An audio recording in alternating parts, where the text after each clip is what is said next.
మీ తెలుగు నేస్తం Telugu stop app వెంటనే play store, app store లో డౌన్లోడ్ చేసుకోండి. ప్రతిక్షణం అన్ని తెలుగు వార్త విశేషాలతో పాటు మీ లోకల్ ప్రాంత వార్తలు కూడా సులభముగా తెలుసుకోండి.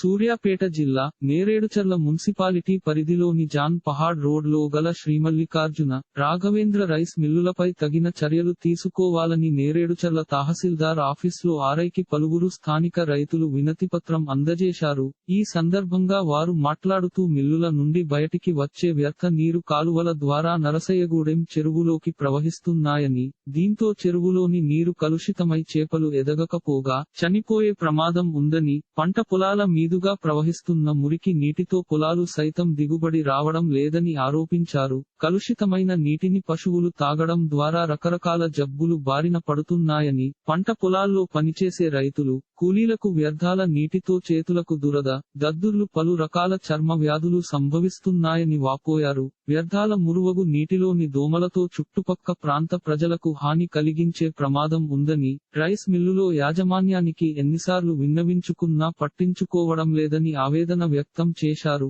పొల్యూషన్ అధికారులకు సమాచారం అందించి మా సమస్యను వెంటనే పరిష్కరించాలని కోరారు. సమస్య పరిష్కరించని ఎడల గ్రామస్తులతో పెద్ద ఎత్తున ఉద్యమిస్తామని హెచ్చరించారు. ఈ కార్యక్రమంలో కొప్పు రామకృష్ణ, కుంటి గొర్ల నారాయణ, కంపసాటి అంజయ్య, కాల్వ సైదులు, కొప్పు సోమేశ్వర్ తదితరులు పాల్గొన్నారు. ఇలాంటి మరిన్ని తెలుగు వార్త విశేషాలు కోసం ఛానల్ కి సబ్స్క్రైబ్ చేసి గంట నొక్కడం మర్చిపోకండి. ఈ వీడియోని తోటి మిత్రులకి షేర్ చేయండి. మీ అభిప్రాయాన్ని కామెంట్ లో తెలపండి.